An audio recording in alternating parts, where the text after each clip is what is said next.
So if we're going to write balanced equations because of the law of conservation of mass, showing that all of the atoms that are there before the reaction takes place are still there after the reaction takes place, then we need to understand some of the symbols that we're going to see in these equations. So first of all, what is a chemical equation? Well, a chemical equation is sort of like writing a sentence that uses symbols to describe what is happening in a chemical reaction. What it really does for us is it shows the relationship between the elements that are present in the reactants and where they are at, and that they are still there as these new substances form. When you look at balancing a chemical equation, there's going to be numbers, because the numbers help us to understand how much is present. There's really two different kinds of numbers that we have to look at. The first are coefficients. And I'm sure in math you've heard the word coefficient before. A coefficient is really a multiplier. So what a coefficient does in a chemical equation is it tells us the number of units of each substance that are in the reaction. So these are going to be the large numbers that are written in front of a symbol. We've already worked with subscripts. Remember that in a chemical formula, a subscript represents the number of atoms of an element that are in a compound. If you have both a coefficient and a subscript, the coefficient actually multiplies the subscript. So when we're writing balanced equations, we can only change coefficients. We can never change the subscripts. But why? Think about it for a second. Why would we be able to change coefficients but not change subscripts?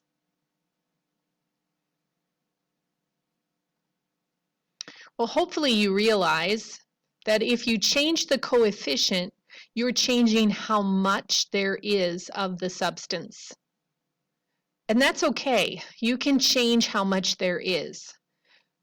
If you change subscripts, you're changing the chemical formula, which doesn't change just how much there is. It would actually change what it is. And that can't happen in a chemical equation. We have to represent the correct substances. So we can't mess with their formulas. There's no changing of subscripts because we cannot change what substances are part of the equation. So changing coefficient changes how much of a substance there is, but changing subscripts changes what the substance is. Of course, we want to avoid that. So when we look at our chemical equations, there are going to be some symbols, and it's helpful to think of these symbols in words, because as you read the chemical equation, like you are reading a sentence, these symbols become words, and that helps to make sense out of what we're talking about. So if we see a plus sign, we can literally read it as plus, but it may mean more to you to think of it as and, depending on the circumstance. When you see the arrow is always pointing from the reactants to the products, and we read it as a yields or forms. Sometimes when you are looking at an equation, after each of the substances, you will see parentheses and lowercase letters. Those help you to understand the states of matter. Now, one that isn't very clear is AQ. When AQ appears after a substance, what that means is that it is in a solution of water. It's aqueous, or it's dissolved in water. If the compound or the element is a solid, it would be followed by parentheses with a lowercase s. If it's a liquid, parentheses lowercase l. If it's gas, parentheses lowercase g. Now, oftentimes, to simplify your life, you will leave these things out. At this point in your learning of chemistry, it's not really necessary to include them. But if they are a part of a chemical equation, it's good to know what the meaning of those symbols is. All right, so how in the world are we going to balance an equation? What's it going to look like? So here's an example. Nitrogen and hydrogen yields ammonia, NH3. So nitrogen and hydrogen are the reactants that are combining to form ammonia, which is the product. If we take a look at this, we can see that on the reactant side, we have 2 atoms of nitrogen and 2 atoms of hydrogen. And on the product side, we have 1 atom of nitrogen and 3 atoms of hydrogen. Now, if we think of this like a scale that tips where the arrow is, right now we have more nitrogen on the left side than we do on the right side, and our scale is not balanced. So our equation is not balanced. So we should probably think about listing what we know and what we have. And that can be very helpful in keeping track of all of the elements and how many you have. So this is what we're going to do. We're going to list N and H on each side, and then we're going to say it equals however many atoms there are of each. So 2 N's, 2 H's on the left, 1 N, 3 H's on the right.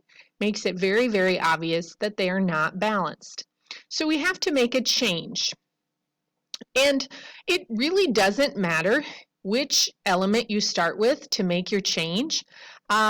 Oftentimes there's no right or wrong. It's just we try it, and through process of elimination and trial and error, we hopefully get to a balanced equation.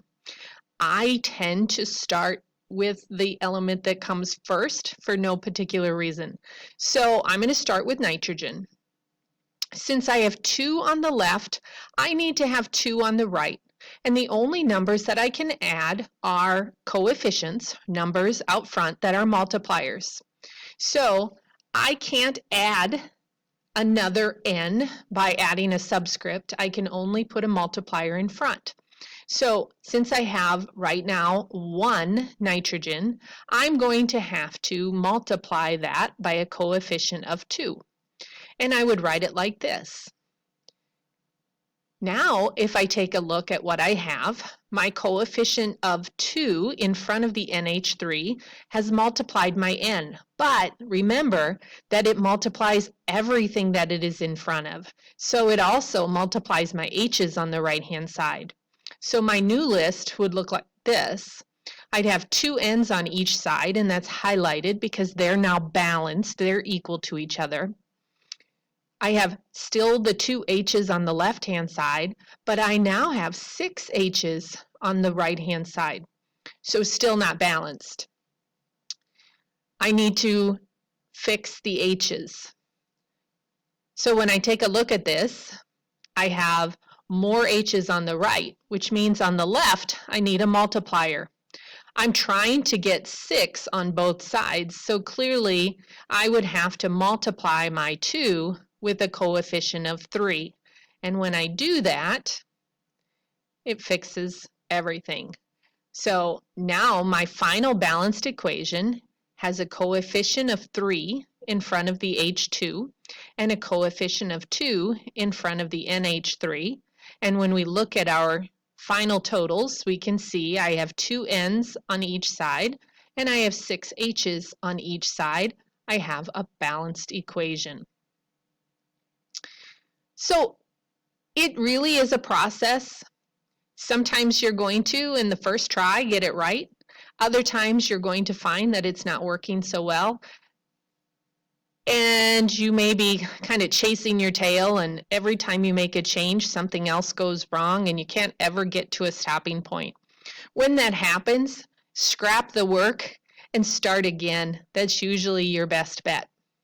All right, let's take a look at another example, because this example includes something that we haven't really dealt with before, and that is these polyatomic ions. Now, I've mentioned polyatomic ions, saying that they are many atoms acting as a single unit, but now we're going to see them in action here. So we have Al plus H2SO4 forming Al2SO4 3 plus H2. So we have an SO4 polyatomic. That's called the sulfate polyatomic. Not that you have to be able to name the polyatomics, but that's what it's named. And it stays together in that same grouping as SO4 on the right-hand side. When that happens, you can actually more easily balance that as a group than you could as separate elements. Now, you could list all of the elements separately, but it will be much quicker to list SO4 as a group on both sides of the equation. So now I have my list, Al, H, and SO4 on both sides. How many ALs on the left? Well, I have just one, and on the right, I have two. On the left, I have two H's. On the right, I have two H's. On the left, I have one SO4 group. There is no multiplier for that one. It's not in parentheses. But on the right, I have three SO4 groups. So that parentheses here tells me I have three of the things inside of the parentheses. So I have three SO4s. So to balance this, I really have to just choose a starting point. Again, I could just start with the first element. So I would put a 2 in front of the AL. And then I might look at the H's and say, well, they're balanced, so I should move on. So I do that. And I look at my SO4s, and I only have one on this side, and I have three on this side. So I'm going to have to multiply this side by a 3. In doing that, realize that changes the H's, and I have now 6 H's on the left, so I will need 6 H's on the right, which means I need a multiplier of 3. So it would look something like this. I put my 2 in front of my AL, and now I have 2 and 2. I put the 3 in front of the SO4 because of this 3, which gave me 3 SO4s and 3 SO4s. But remember that although I started with 2 H's, I have multiplied by 3 and now have 6. So I have to go to the other side and fix that. So a coefficient of 3 in front of the H2 can get me to a 6. If you see a group of elements like this that is on the left side and it is still together on the right side, that is when you can list it as a group. You'll never go completely wrong if you list the elements separately. So rest assured that if you didn't keep the group together, you could still do this. I just think it's easier when you leave them in a group. So there are many, many more examples that I could do, but the best way to learn to balance equations is just to practice. A few hints that we can use. For example, watching out for odds and evens. So in this example, I have 3 O's on this side, 2 O's on this side. So we would want to use a common multiple of 6. I would multiply this side by 2 and this side by 3, and then fix everything. So use a common multiple when there's odds and evens. The other hint I can give you is about carbon compounds reacting with oxygen to make CO2 and H2O. We see this often. It's called a combustion reaction. When you have this, you should always start by looking at the hydrogens first. In this example, we have 10 hydrogens, so to balance that, I would have to multiply by a 5. The problem is I will always have an odd number of oxygens if I do that, and it just won't work. You can see from this example, I ended up needing 13 oxygens. It didn't work. I can't have half of an oxygen. So instead, double the carbon compound, then follow the method of balancing the H's, balance the carbons, and finish always with the oxygens, because any changes you make in the water or the carbon dioxide, you're going to make changes in the oxygens. So if you do those last, you will have more success.